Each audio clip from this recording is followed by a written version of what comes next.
Good morning, brothers and sisters.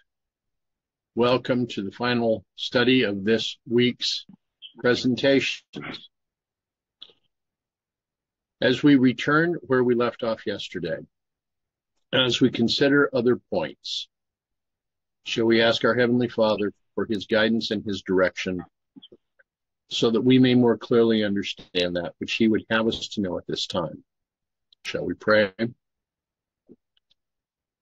Gracious Father in heaven,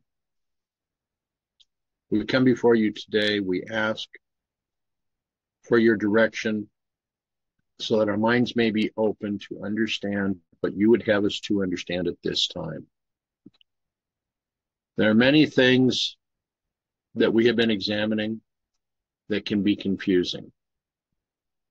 But we know that when we come together in faith, when we ask sincerely to understand, that you will open these words so that our minds might more clearly understand that which you would have us to know. Please send your angels to protect us wherever we are. May your Spirit open our minds. May our hearts be ready to receive all that you would have us to receive at this point. I thank you for those that are joining in this meeting. I ask for your blessing upon them. Direct us now. Show us, Father, all that you would have us to understand. May your will be done, and may we more perfectly reflect your character. For this, Father, we thank you. For this, we praise you. In Jesus' name, amen. Now, we were leaving off yesterday, Daniel 12, verse 11. And as it states, and from the time that the daily shall be taken away, and the abomination that maketh desolate set up, there shall be 1,290 days. Now, Smith, in setting aside the 7 times, the 25-20, could not understand or see the division between the daily and the abomination that maketh desolate. He would allude to some of this, but he was very careful to never put it together as one contiguous period or even 2 periods of 1,260 days.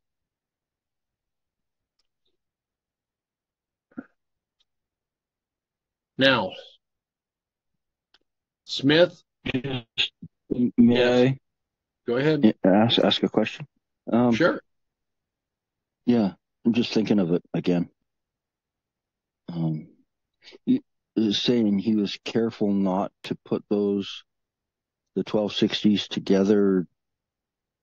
Are you thinking that he knew both of them then and just didn't, walked around it? It's very difficult to not put these 2 periods together. We have accepted and have looked at this study that Hiram Edson had addressed, where the period of the 25-20 began in 723 BC and ended in 1798. Smith is being very specific in taking his 1260 as he presents it as beginning in 538, and we're about to go into his explanation of that. Now, Okay. Now, the question: when did Uriah Smith become an editor of the Review and Herald? I believe it was sometime about 1860. Okay, so now he's often like the associate editor. Correct. Correct. And then we know in 1864, when that article was written, talking about Leviticus 26, where the date is January 24th, I think, or January 26th, anyway, in 1864, that people think James White wrote. He was just the acting editor. James White name was still on the masthead as editor, which is why it shows up as James White wrote the article. So he would have been. So in 1856, he wouldn't have been involved. He might not have seen Hiram Edson's articles, or may not have been as familiar with them. Well, I'm saying that Smith was associated prior to 1860, that he had to be building a relationship with the Whites before they would trust him enough to come in as an associate editor. Yeah. So I'm just wondering, did he read those articles by Hiram Edson? I mean, we don't know. We can't ask him, but I would think he would have known about them. And also the question is, would he have known how William Miller looked at Daniel 12, verse 7? See that as referring to the daily. Now, of course, William Miller didn't put it together either, in the sense that he didn't realize there was the 2:12:60s just making up the 25:20 for Northern Israel. Yeah, so 1855. It says here Smith was editor from 1855 to 1861. So he would have been the editor when Hiram Edson's articles were published. To me, it's rather,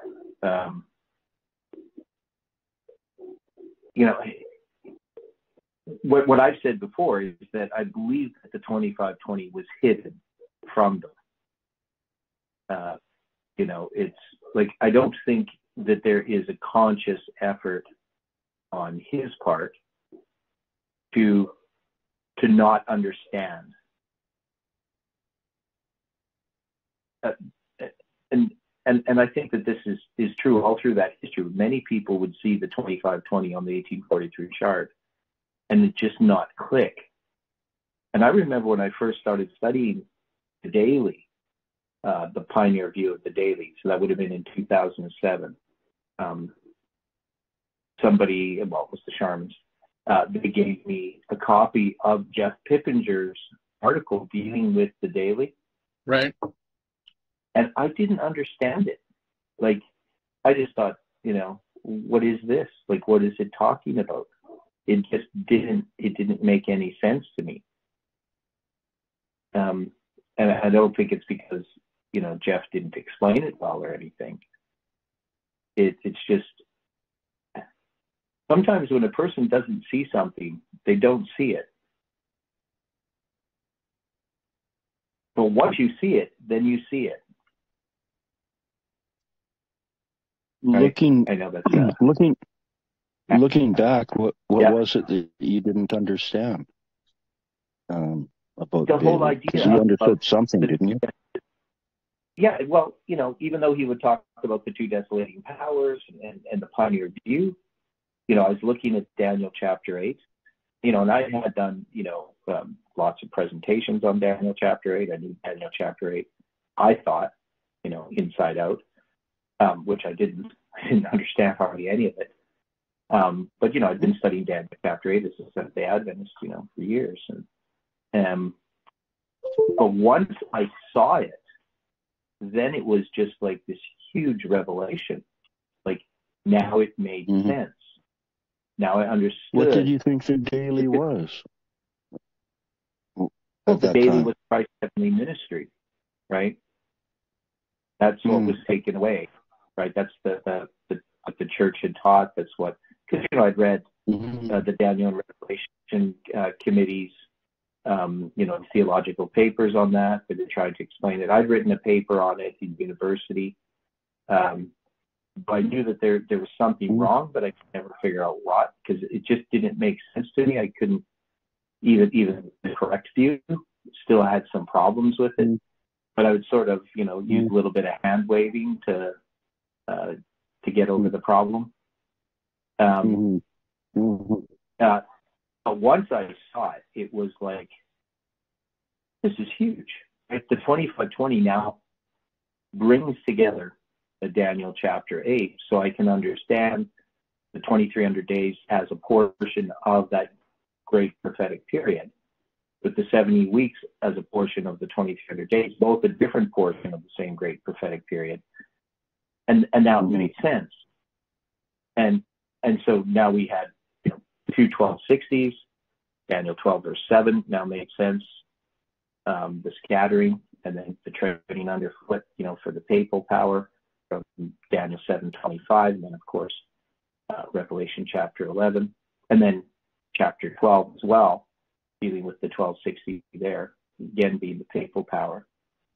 It all just came together. It was like all of these pieces of the puzzle of Adventism fell in place with the 2520. And that's why it was so disappointing that people, instead of trying to understand it, people were arguing against it, in such a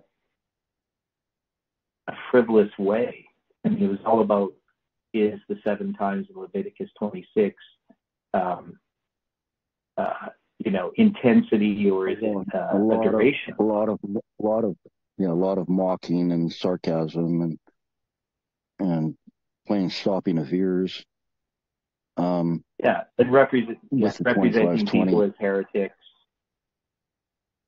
And what I could never see is what was the danger of the 2520. As a doctrine, character of God, you can see the danger in that, right? Because you're going to deny a bunch of biblical text and spirit of prophecy statements as, right, you're denying the truth, or, anti-Trinitarianism, where it leads, or feast days, the directions that it leads, because you have to say, well, Ellen White didn't understand certain truths, and we understand those truths now. Or the same with something like lunar Sabbaths. You can look at all of these different errors, Shepherd's Rod, and you can see why those are dangerous errors. But I could never see why the 2520, in and of itself, was something that anybody should oppose, right? As I because do there's all kinds of understand different why. views. I have a sort of explanation for that. Okay. Why they rejected it. Looking at the big picture, Satan knows about it, so he sees the light of the truth coming ahead because he knows the scriptures. So what I see has happened. You mentioned Shepherd's Rod, and there's so many. And as an Advent, we've been around the church long enough to see them come and go, and what that is a strategy of Satan, I believe, preparing the minds to reject the light when it comes. All this, it's just another. One of the elders slammed his fist on the table, and he said, about the 2520 when we were meeting, slammed his fist on the table. This is just another Waco, Texas. You guys are going off to, and he was my friend. I was shocked. So, that's what I think. That's an explanation for why people reject it. Speaking about the daily, if I may. Sorry, Dwight, I don't want to hijack it. Well, you're fine. Okay. No, this is good. So, speaking about the daily, I remember thinking the same thing, but I had not studied it. I read it, but I had not studied it, and I had heard this idea, and it kind of sounded right. But the first time I did study it was 2004, actually, in the, what's that forum we used to go. It was a Great Controversy site or something. Anyway, Greatcontroversy.org. Yeah, with Larry something. Larry Lesher? Pastor in the North. No. The pastor in Northwest U.S. I can't think of his last name right at the moment. But yeah, it'll come to me. Anyway, but that's when it came up in that forum. And I thought, well, they're saying this, they're saying that. I really don't know. And I figured it out just on my own, looking at things. And I made my own decision. And yeah, it was paganism. So that was something for me, actually, back in the day when I had a brain. Yeah. Well, yeah. And for me, it was the 2520 made me understand it. So originally, when the daily was always presented, if it had been presented as, the 1260 for paganism and 1260 for papalism, then I would have understood it. But because it was sort of the way that these arguments are, is they're arguing over some little detail without understanding the whole picture. And that was the problem with the 2520. Is that people were arguing over, like, Sheba in Leviticus 26, and basically the argument that's in that article in January of 1864. So that's where they frame the whole argument around, and instead of trying to understand the whole thing. But I think you're right in that all of these different errors sort of steeled people's hearts and minds to look at anything else. So they just saw this as another error. And then also we had, certain characters in Canada who were agitating the 2520 in opposition to the church. So many of the people also who were accepting the 2520 were people who were opposed to the church in some way or other already. So it wasn't happening sort of within the church organically as people just studying to try to look at something. It was something coming from the outside is the way that it was viewed, attacking the church. I wasn't that way, because this is not my name. But for people like Cabo, they just saw what he was doing in they just saw sprinkles of fanaticism. They saw sprinkles of fanaticism in the 2520 study or awakening or light or whatever, but it wasn't. Oh, me too. And they took it as a whole. They attributed it to everybody, or they saw danger in it from it because of that. I don't know. I just know people were really afraid of it, almost as bad as COVID. Yeah. It was that kind of fear. It was a supernatural fear. It was a fear that was also instilled by the leadership. It was a fear instilled also by leadership, not just but yeah. They were afraid. Mm-hmm. Not so much anymore. I think now that everything's settled, I still bring it up again, and I haven't heard any mocking in return or whatever. I'm very careful. Who might be ready too. I talked to my pastor about it just the Friday before I left for Australia. He came for a visit. We talked about the 2520. He says, I don't really see any danger in it or anything. But he says at the time in Newfoundland with Tabo, definitely there was a whole group that was separating from the church over the 2520. His dad, my pastor's dad, was the pastor that baptized Tabo. That's neat. They kind of walk that if a characteristic I can think of to describe it is that they walked with their chin up and a chip on their shoulder, and they wanted to get into discussions about it to prove that it was true. If that makes sense. Yeah. And you and I weren't like that. Not at all, man. I was a lamb. I didn't even know enough to really defend it.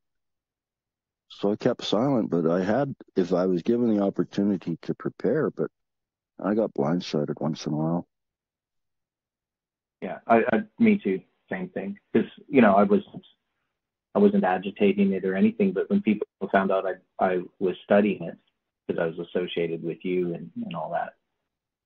But anyway, so, getting back to this article. Well, hold on now. Hold on. One more point before if you go on. Yeah.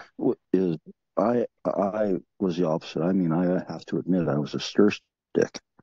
I wasn't pushing it, but I was sharing it, and I was sharing it on public media. I didn't teach it in Sabbath school. I wrote it on the board once.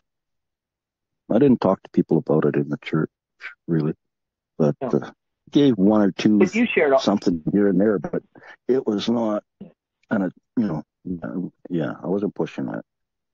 But I shared all kinds of things through emails, all kinds of different stuff from everywhere, right?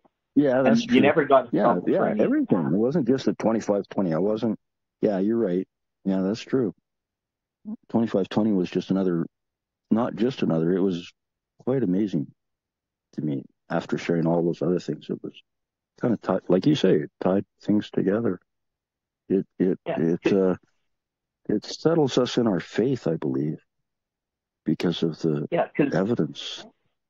Because what I got from what you were doing at that time is that you were just sharing, like anything that came across your path, you would share it through emails for people to look at. You weren't endorsing anything that you shared. Usually that's not the endorsing part, but usually I did share. But I do remember a phone call from you after Dwayne Lemon had spoke on the 25-20 there in Warburg. Was it him, right? Yeah. Yeah, Dwayne Lemon. And you called me and asked me if I'd heard anything about this 25-20. And I said, well, actually, a couple of years or something. Why didn't you tell me? And if I didn't tell you, that means I wasn't telling many. Yeah. Can I share an experience I had with the 25-20? Yes, please.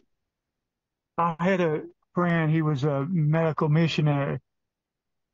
He taught, the 2300 and the 1260 and all in I think the week of Christ. And when I came to know about the 25-20, we split up. We was in a ministry together, and we had split up.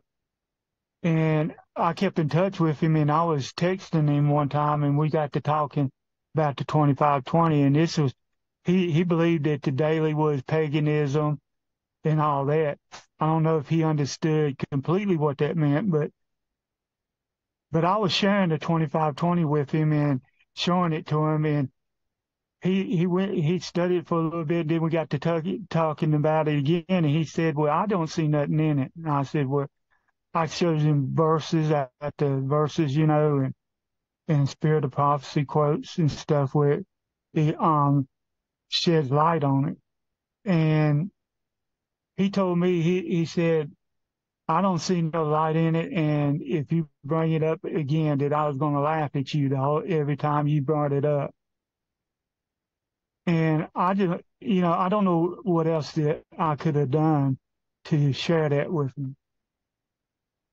And I don't know if it's because he thought he was,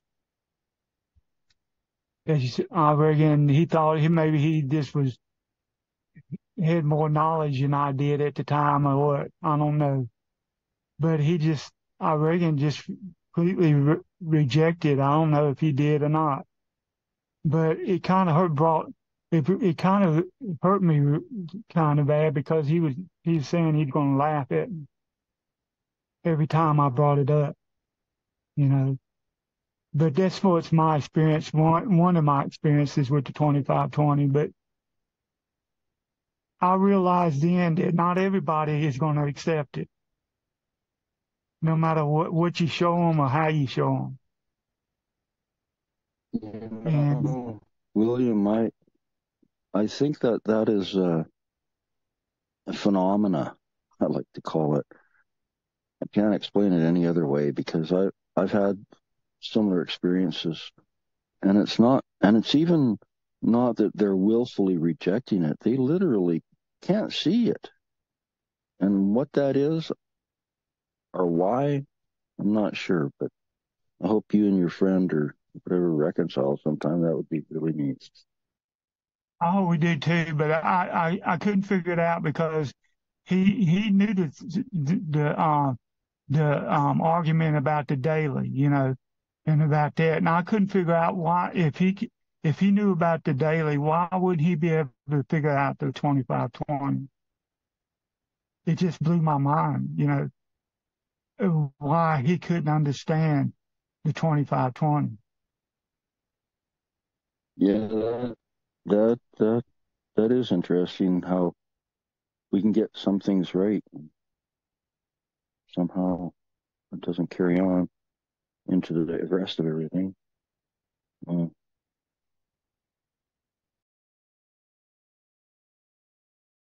One of the points that I've addressed a few times, when I came into the Adventist school system, I had a teacher that had come up from another state whose family had been in the Adventist church for several generations. And he brought a copy of the 1843 and the 1850 charts into our class so that as he was teaching the Bible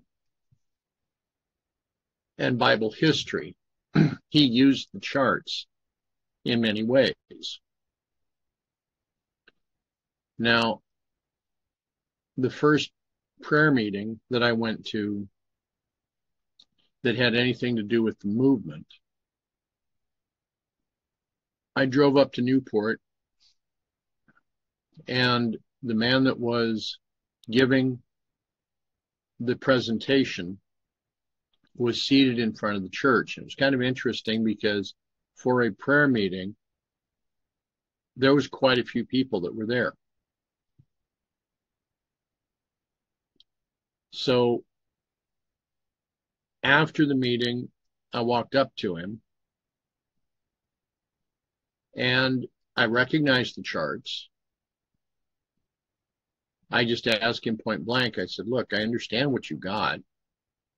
I see what you got here, but why are you addressing the messages here when we should be addressing the messages of 1888?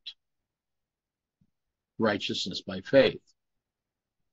And his comment back to me was, how can you address the third angel's message when you don't understand the first two angels' messages? Now, in this situation with Smith, when he's given his time to address verse 11,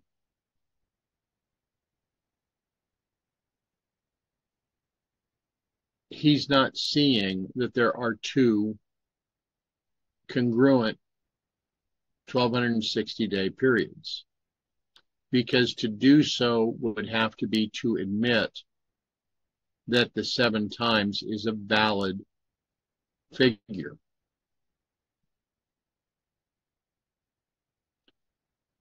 Now, throughout this with Smith, I've observed that he is willing to accept a second witness to the 1260 coming out of the book of Revelation. However, he is not able to give a secondary witness to the 2300, to the 1290, or the 1335. All of which he could do if he was looking and using the 2520. To answer that question, I would have been 13 to 14 years old when I first saw That's kind of like a privilege, you know. Well, it's kind of interesting to me because the person that was being so very vocal that I needed to come up for that meeting was a classmate of mine. And I told him very bluntly that I remembered the charts because I remembered seeing them in Bible class. And he told me flat, we've never seen these charts before. This is all new. There is no way that occurred. Mm-hmm. And I stood my ground, and he thought that I was nuts. Well, he got talking to a former girlfriend of his, and she point blank told him that he was wrong and I was right, because she remembered the charts as well. Mm-hmm. Now, I don't know how many of the other kids from those classes would remember that, but this was all new to me. Because this was within about 3 years of when my mom had been baptized into the church. I was being very direct with many at her memorial this last Sunday.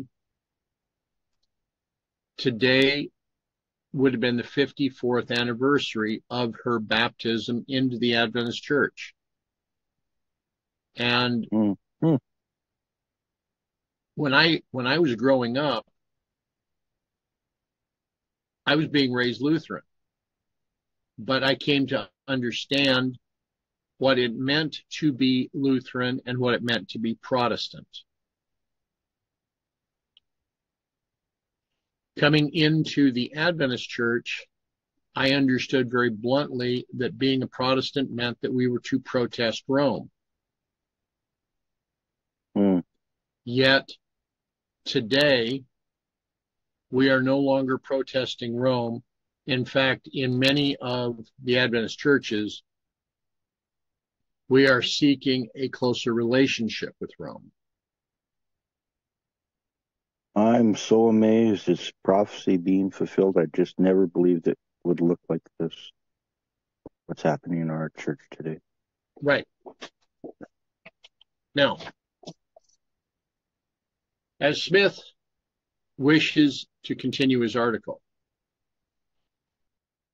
he says, we have here a new prophetic period introduced, namely 1,290 prophetic days, which would denote the same number of literal years. From the reading of the text, some have inferred, though the inference is not a necessary one, that this period begins with the setting up of the abomination of desolation, or the papal power, in 538, and consequently extends to 1828. But while we find nothing in that year to mark their termination, we do find evidence in the margin that they begin before the setting up of the papal abomination. The margin reads, to set up the abomination. With the reading, the text would stand thus: and from the time that the daily shall be taken away, to set up, or in order to set up, the abomination that maketh desolate, there shall be 1,290 days. The daily has already been shown to be not the daily sacrifice of the Jews, but the daily or continual abomination, that is, paganism. Here he gives reference to chapter 8:13. This had to be taken away to prepare the way for the papacy. For the historical events showing how this was accomplished in 508, see Daniel 11:31. We are not told directly to what event these 1290 days reach, but inasmuch as their commencement is marked by a work which takes place to prepare the way for the setting up of the papacy, it would be most natural to conclude that their end would be marked by the cessation of papal supremacy. Counting back, then, 1,290 years from 1798, we have the year 508, where it has been shown that paganism was taken away 30 years before the setting up of the papacy. This period is doubtless given to show the date or the taking away of the daily, and it is the only one which does this. The two periods, therefore, of 1290 and 1260 days terminate together in 1798, the one beginning in 538 and the other in 508, 30 years previous. Now, okay. So, can I make the comment? Please. So we looked at this already, and we noted that Smith isn't presenting this the way that Miller would have presented it, right? Because Miller was given 508, he wasn't given 538, right? He has these, because remember we talked about this yesterday, dealing with, there was basically 3 prophetic periods that Miller, and 4 if you count the 70 weeks, but 3 prophetic periods that end in 1843. That is the 2520, the 2300 days, and the 1335. And so he gives those dates. And Ellen White quotes that there's 2 paragraphs there. And it's interesting, they're on page 74 of William Miller's memoirs, right? The Memoirs of William Miller, page 74. So that's the book written by Bliss. Right. And I think it was actually started by Apollos Hale, and then Bliss finished it, if I remember correctly. But anyway, it's on page 74. And of course, page 74 is important because that's page 74 of Early Writings, where she's going to talk about the daily, for instance, right? The pioneers' correct understanding of the daily. Anyway, Ellen White quotes these 2 paragraphs. Well, she paraphrases one of them in The Great Controversy, and the other one she quotes in its entirety, except that she excises the reference to the 65 years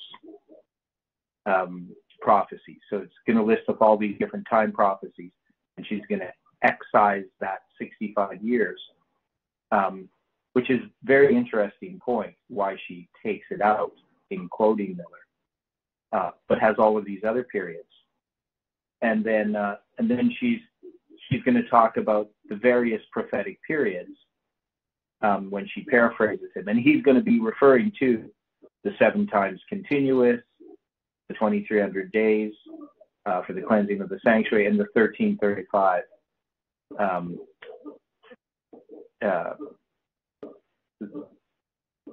can't remember how he characterizes it, but anyway, those 3 periods. So they're very important, this understanding that Miller had regarding those periods. And they're all tied together in his mind, because he first comes to understand 1843 based upon the 2520, right? Then when he gets the 2300 days and he finds it ends also in 1843, and then he gets the 1335 and it also ends in 1843, then that to him sort of settles the issue. He has the 2 or 3 witnesses pointing to 1843. But these are all now set aside at this time. And Angela had mentioned, she writes about Dana there.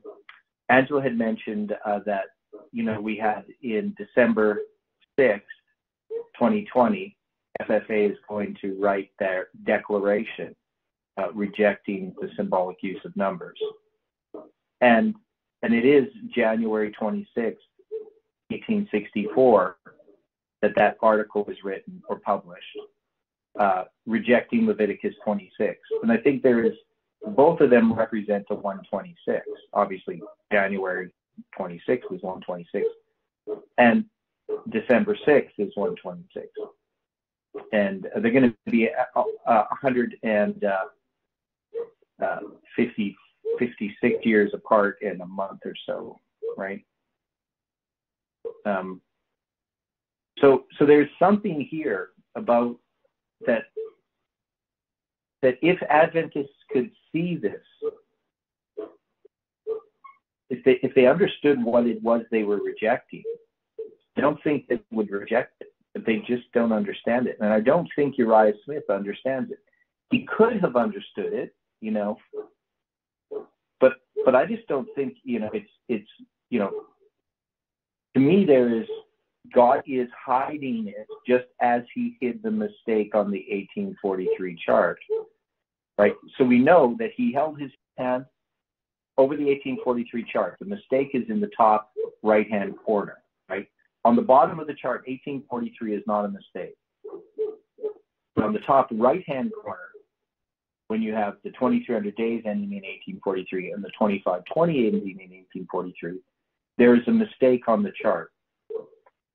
But since that hand was held over that mistake, I think the hand was also held over the 2520.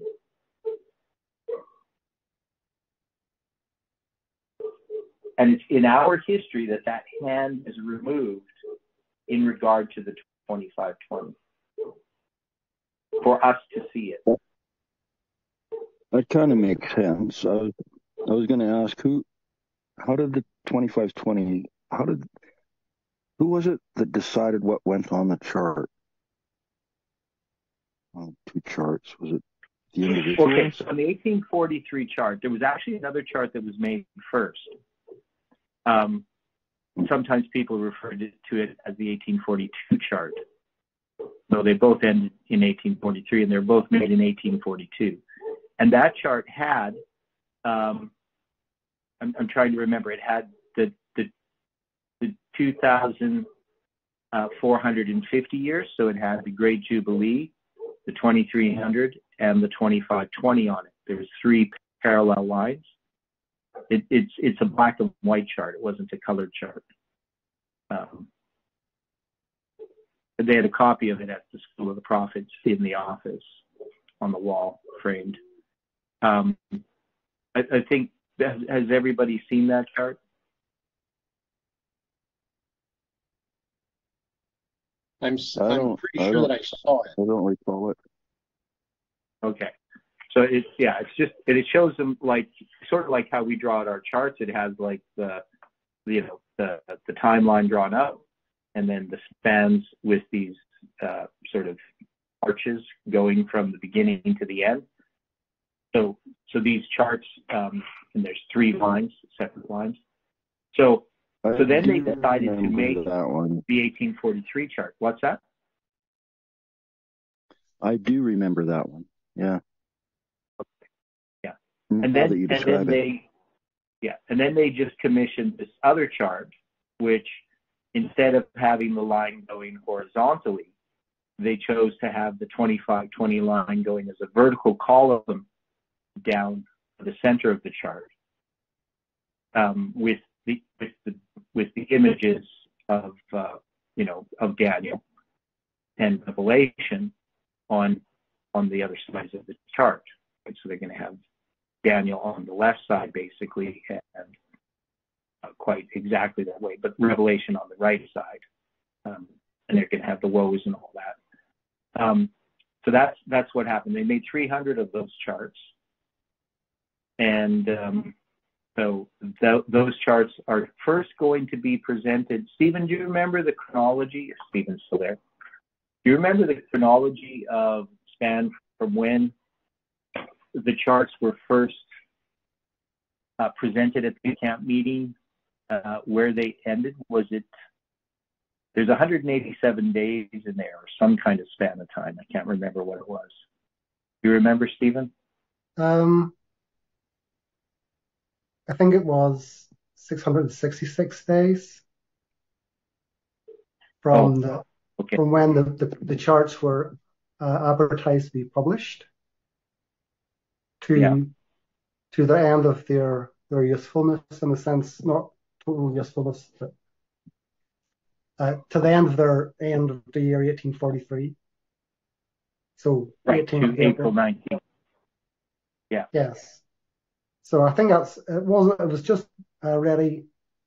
They were there for the East Kingston camp meeting. I think that was on the 25th of June. And they were sort of sending out advertisements about it, I think about 3 or 4 days beforehand.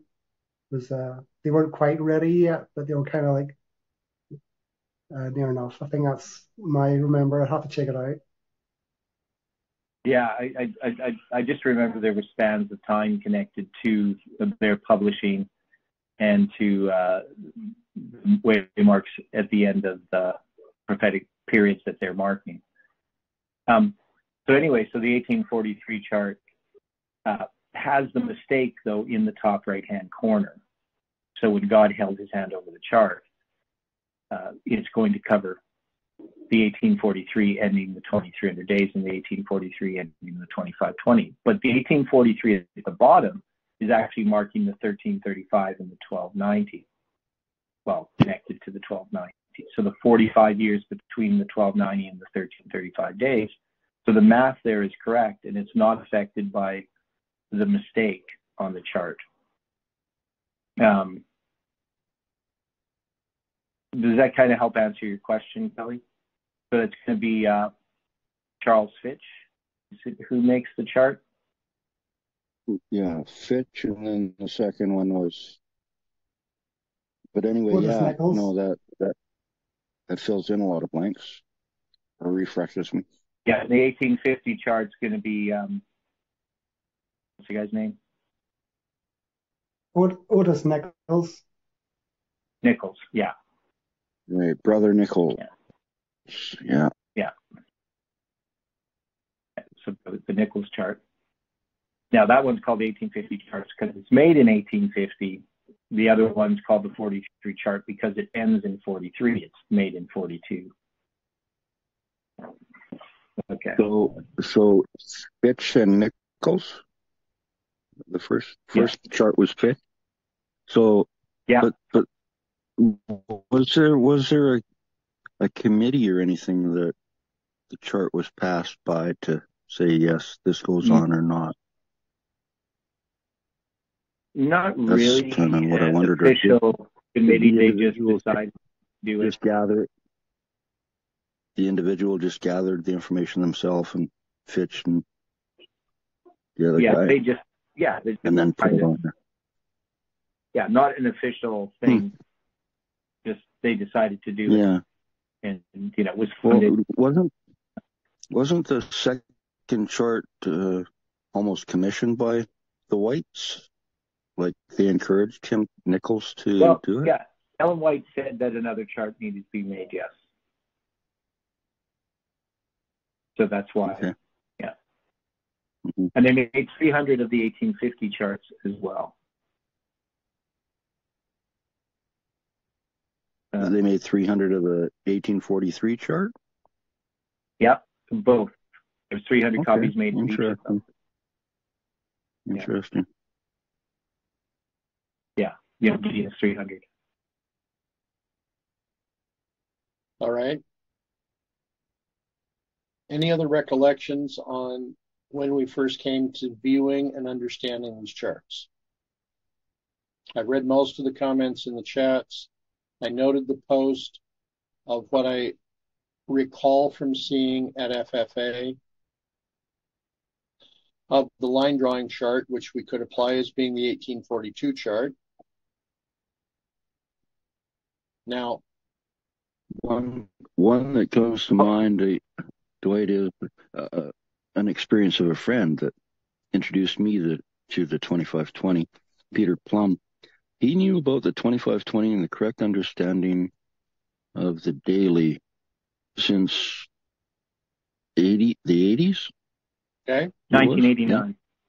1989. And he had a Yeah. chart in his room, and he looked up and saw the 2520 and looked into it, and yeah, he figured those things out so long ago, and he was teaching me it.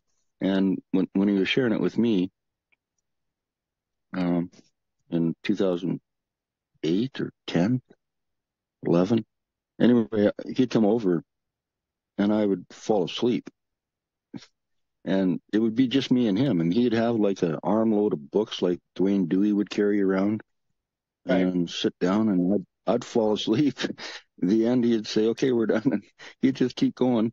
But I woke up when Theodore called me. I knew about it, but I didn't really study it much. When Theodore asked me if I knew about it, I thought, well, this must be important. I guess I should look into it more myself. Up until then, I hadn't done with it. No, go ahead. I found it interesting. Back, let's say, well, this would be now about 14, close to 14 years ago. I was spending some time with a lady down in New Mexico, and her family had been Adventist for quite a while. It was the first time, other than from the meetings that I had been attending, that I had run into someone that had a copy of the 1843 chart. And I remember being on the telephone with her, and we were talking about the charts. And I knew right where the 1843 chart was in her house. As we were addressing the situation, she said to me on the phone, this 2520 has nothing to do with the charts. And I asked her very nicely, I said, how can you say that? Since 2520 is prominent in the upper right corner of the 1843 chart. And she kept arguing with me that no, it isn't. There is no way that it's there. It's just not. And then all of a sudden she stopped and stated, it is there.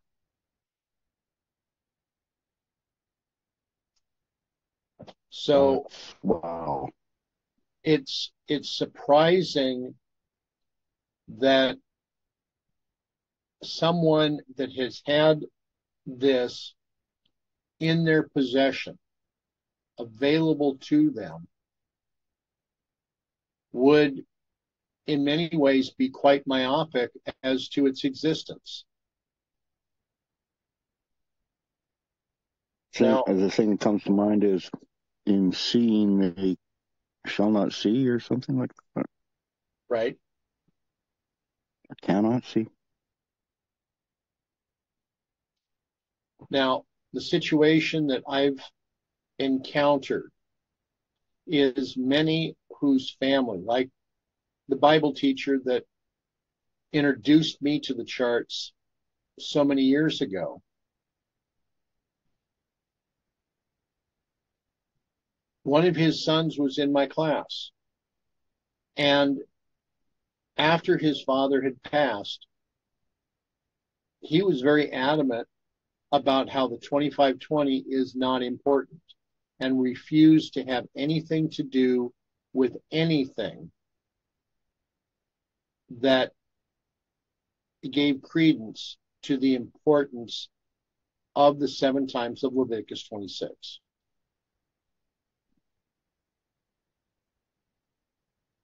It's sad because there are many, especially within the church, that have chosen to refuse to study their history.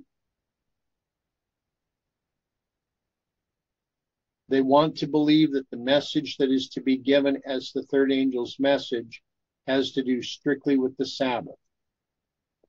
Yet how does Mrs. White say this? we have no new message except for that which was given in 1841, 42, 43, and 44 that brought us out of the apostate churches.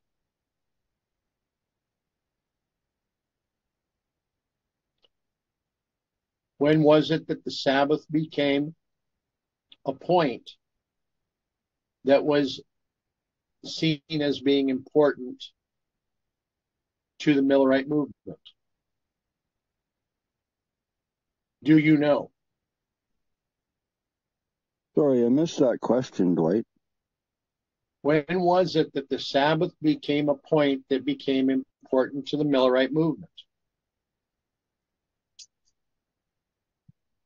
Wasn't it in like March 1844?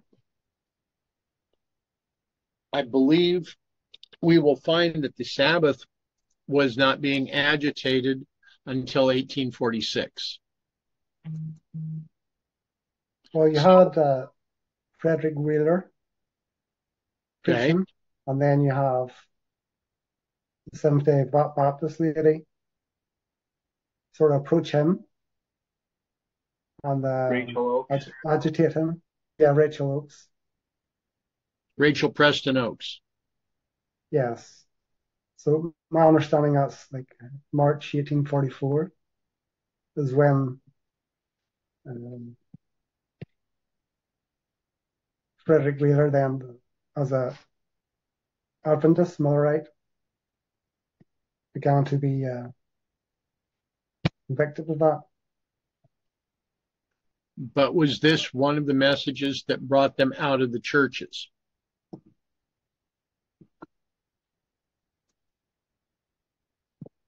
No. Right.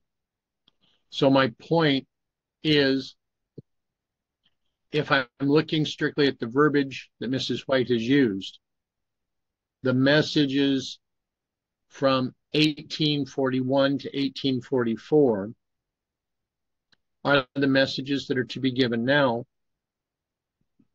meaning reliance upon the prophetic message, the numbers,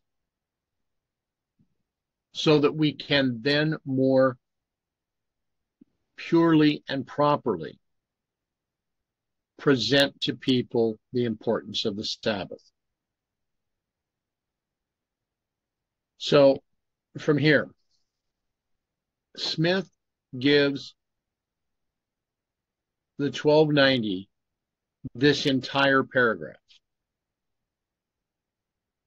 There's very little else that he has had to say about this.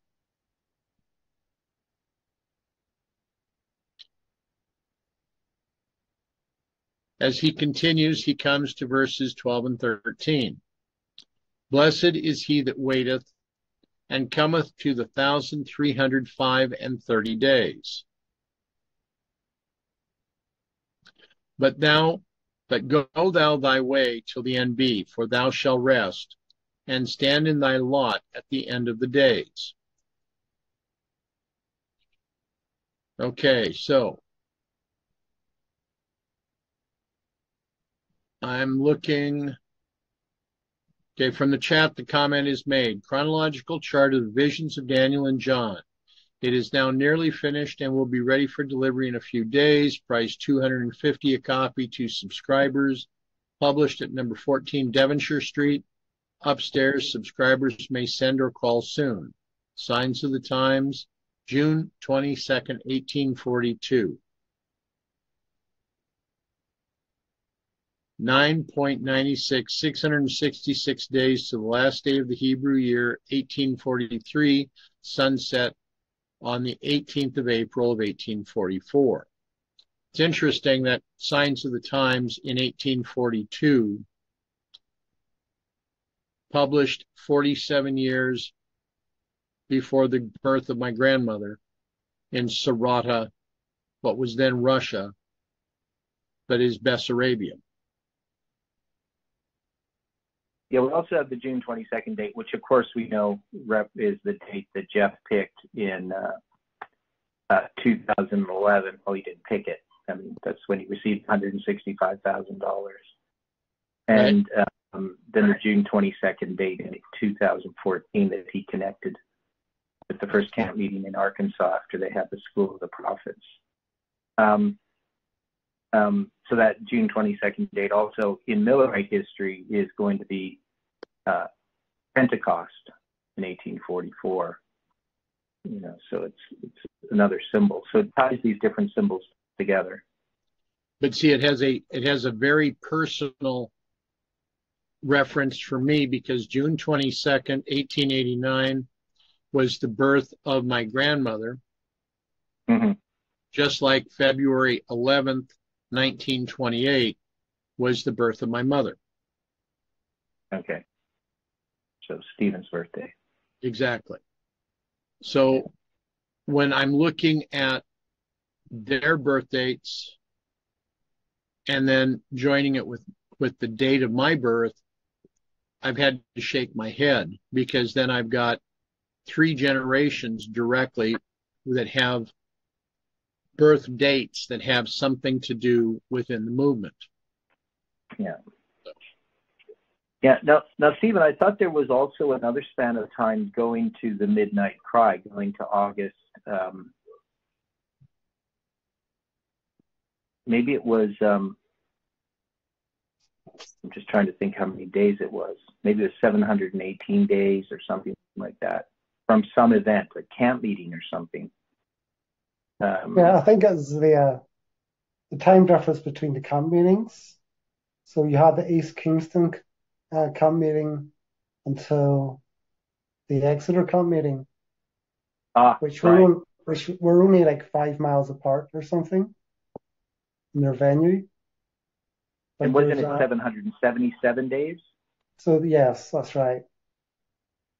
Yeah, and then 780 days to, I think maybe 781 days to August 15th. So it put in the 777 and the 781, I think. But I can't remember exactly. But I thought there was 777 days in there. So there was, so from the first color, all right, okay, the East Kingston camp meeting began on the 28th of June, 1842. Okay. And then it was 777 days in an ordinal count to the 12th of August, 1844, where the extra camp meeting which begins. Starts the camp meeting. Yes. But then it's going to be like another 3 days until the 15th of August, with Samuel Snow presenting the Midnight Cry.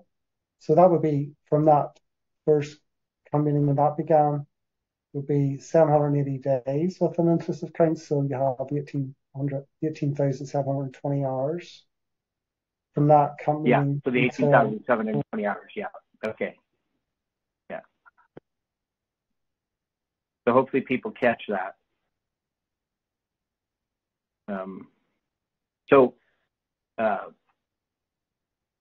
It's just really interesting, this question regarding the charts.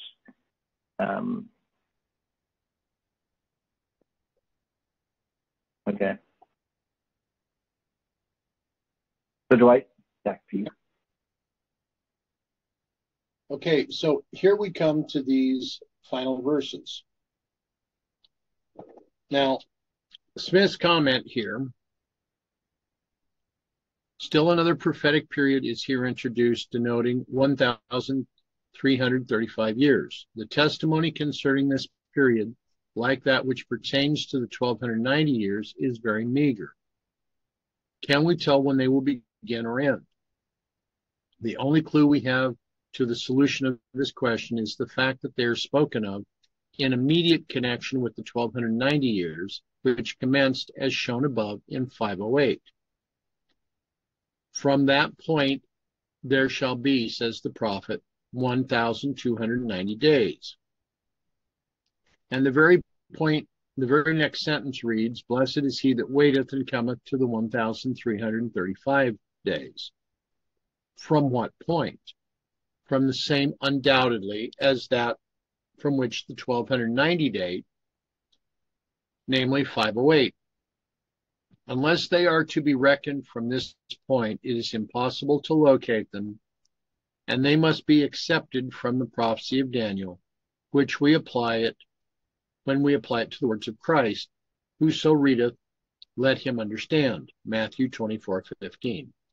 From this point, they would extend to 1843, for 1335 added to 508 makes 1843. Commencing in the spring of the former year, they end in the spring of the latter. Now, what mistake is Smith making here? Yeah, that's kind of an odd mistake. Right?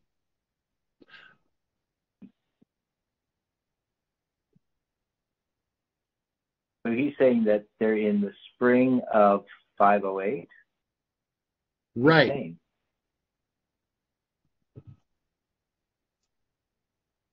Okay, and that's something we still have to really sort out, is 508 and 538. 538 especially. We have 508 now because we know it's December 25th, 508, the baptism of Clovis.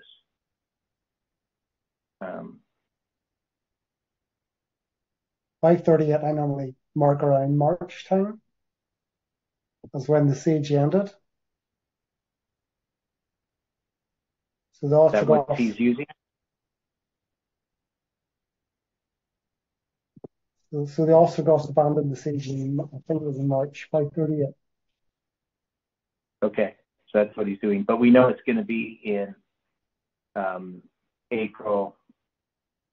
So he's using the spring, March. So it's going to be April that the 1843 ends, or that the Jewish year 1843 ends in April, not in March. Some other point, Dwight? Well, what he's saying here, commencing in the spring of the former year, they end in the spring of the latter.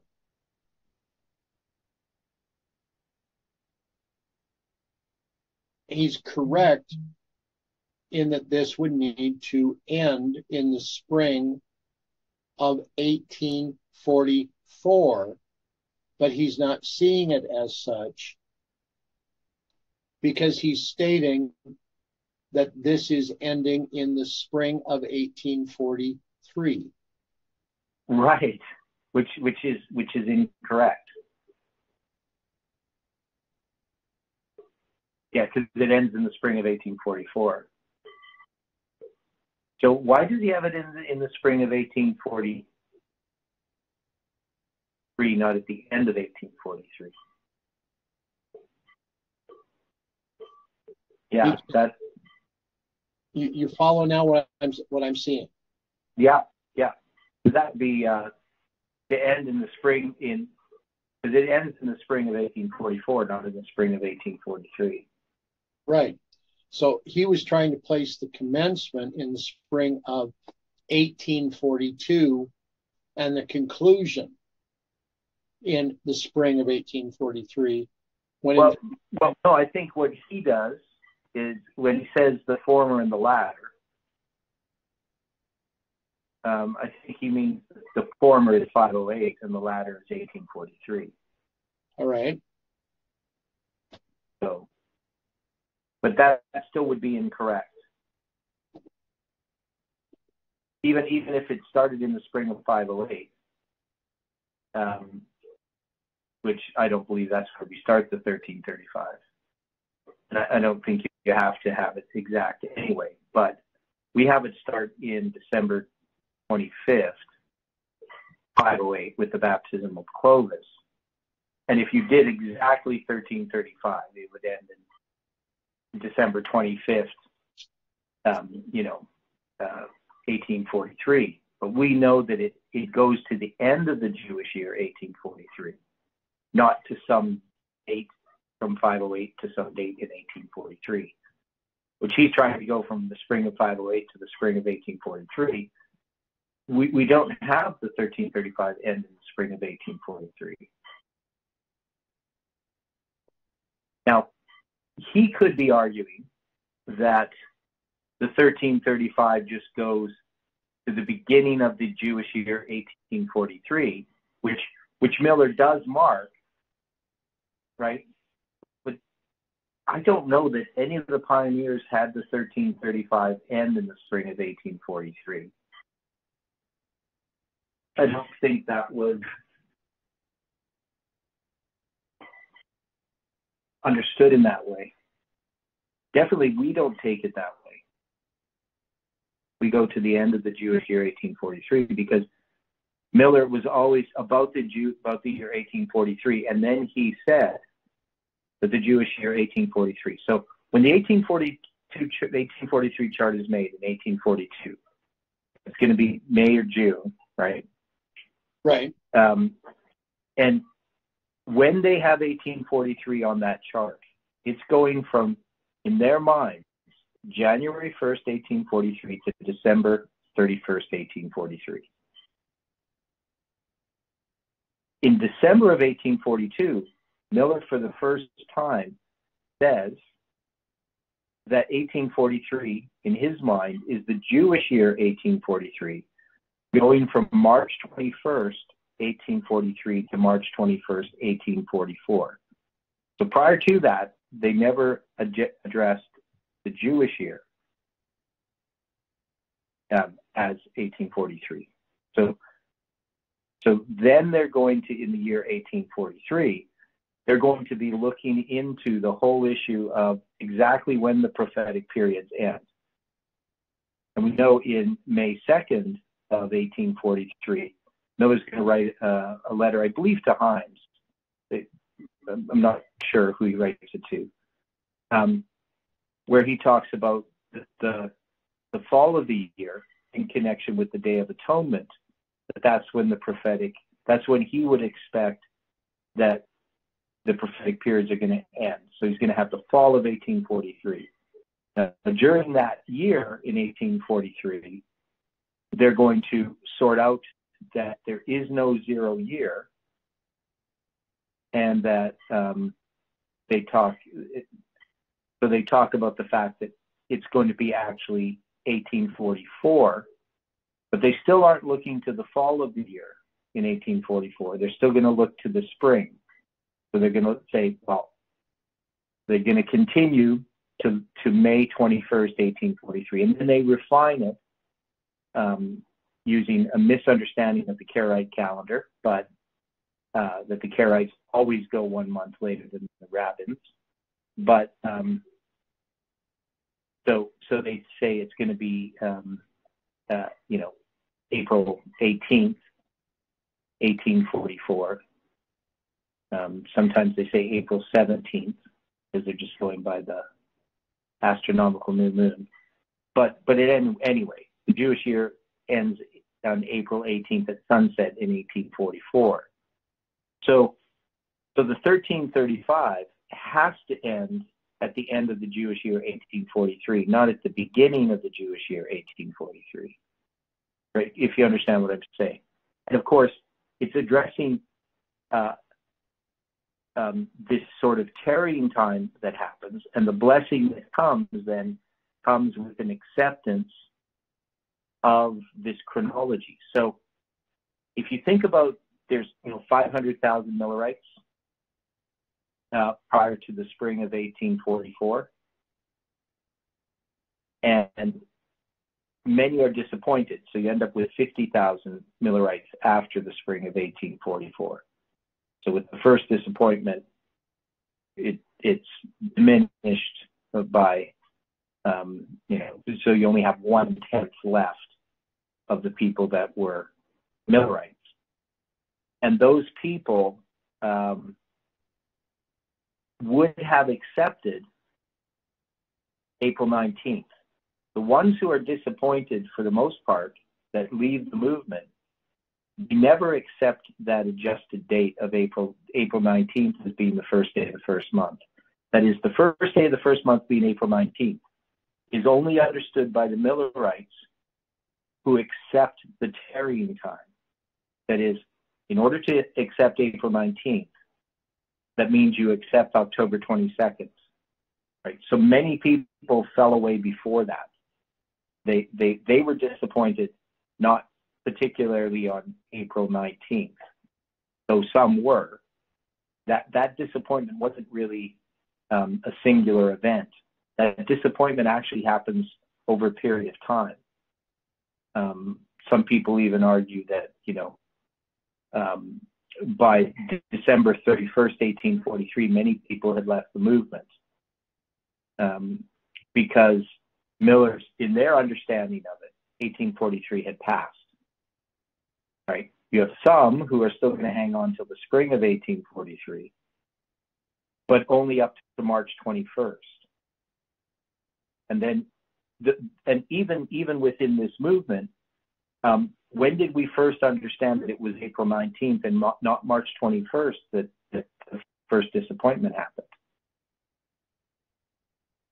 That's not going to be until 2014, maybe 2013, that we understand that the first disappointment, that the first day of the first month is actually April 19th, not March 21st. And you'll find all kinds of Adventist sources saying that, the first day of the first month, they have their first disappointment is March 21st in 1844. But of course, it was for some people. But that's not the first day of the first month if October 22nd is the 10th day of the seventh month. So I think it's rather interesting, just understanding these details that the movement has brought to light. So this would just go over most people's heads when they're just reading what Smith says here. They're not really going to understand, and it doesn't seem like Smith really understands the 1335. Yeah, and Stephen put that chart there so you can see the camp meeting, the first Millerite camp meeting in East Kingston beginning June 28th. I don't know, you should bring that up on the, share that on the screen, Dwight. I'm so trying. People watching the video can see it. So you just have to unshare what you have, or you can do a new share, I guess. I was trying to do a new share. Okay. So give me a moment. Now, I don't know if this is entirely readable. Okay, so that's the 1842 chart. Right. And then Stephen has the other chart, another chart there as well to share. Okay, right. So this pictorial chart of Daniel's visions. So, right. So that was just briefly there on the screen. That's the one we were referring to, the black and white chart. Right. And then Stephen made the chart, the other chart. So so you're going to see that you got the. So there's more to that chart than I actually thought, because it's going to have the 666 years in there as well, connecting to the 1335. And in this chart, with the first Millerite camp meeting at East Kingston beginning June 28, 1842, 777 days to the Exeter camp meeting beginning August 12, 1844, and then the 780 days to Samuel Snow presenting the true midnight cry on August 15, 1844. So again, we have that symbol for July 18, 2020 with the 780 days, so the 18,720 hours. So these are ordinal counts, but thanks for sharing that, Stephen and Dwight. The 1842 chart that you had there, so Elmine actually, I believe, references that in the 1850s. She writes, I think, on our return to Brother Nichols, the Lord gave me a vision and showed me that the truth must be made plain and from tables. and it would cause many to decide for the truth by the third angel's message. And then she says, with the two former being made plain upon tables. So she's advocating another chart. And she's saying the two other former ones, so I'd understand that would be that one, 1842, the black and white one, and the 1843. It would seem to give some credibility to some level, maybe not the same emphasis as was put upon the 1843 chart. But yeah, it definitely does lend credibility to this chart that it's a valid chart. So this one has all these different spans of time, sort of how we draw the charts now, showing the daily that is 666 years for Rome. Of course, it's going to start in 677, just like the 1843 chart does for that first line. So that's going to be the 2520, and it's going to have these different divisions, the 1335 being there and the 666. And then you're going to have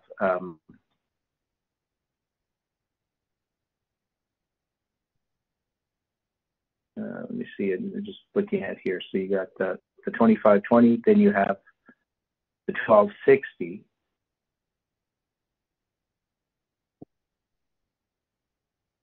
So they have 3.5 times 12 times 42 times, or equals 42 times 30, which equals 1260. And then they have that calculation for the 1843. And then there's another, I can't see the bottom part of it here. So we're just seeing the top part of it, right? So there should be 3 lines. Isn't there? Or is there just 2 lines like that? Oh, there we go. Oh, I see. So then we got, So, and then we have on the bottom, it's going to be, so you got the 2,300 years, and the center one is the Jubilees. Right? Okay. The 2,450 years. Yep. Yeah, I think it is pretty interesting, though, that, this chart draws the lines the way that we do, but the 1843 and 1850 chart chose to draw it vertically rather than horizontally. And I wonder if there's any significance in that. I think it's something for us to consider, and let's address this further when we come back to meet on Sunday. Yeah.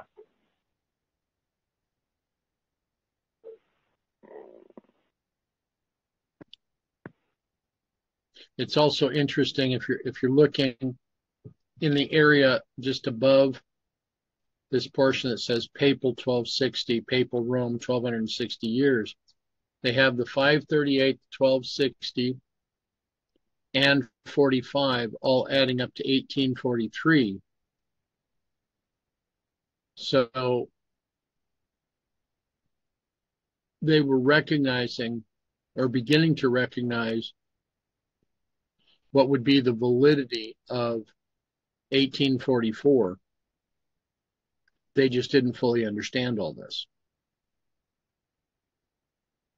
Especially when you have off to the side there, 3.5 times by 12 being 42 multiplied by 30 prophetic days to being 1,260.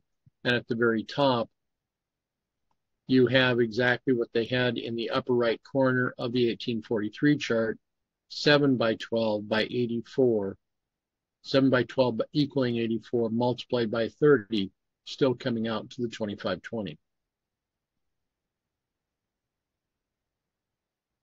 Yeah, so the right hand of both, the right top right corner of both charts had a hand over the mistake. Right. The same place on the chart. Yeah. Really interesting. Well, this is a pretty good discussion going over this history. I think it's very, very profitable. Okay. Any other thoughts Amen. or comments at this time? Okay, shall we then close with prayer? Gracious Father in heaven, we thank you for this conversation, this time of study, and for all of the input that has come forth from it. We praise you, Father, that you are opening our minds to help us to understand this history so that we might understand better the work that is yet before us. Direct us now, guide us, show us that which you would have us to understand. Be with us each through our days. Help us to gain rest and to be prepared to do the work that you would have us to do. Thank you for this time.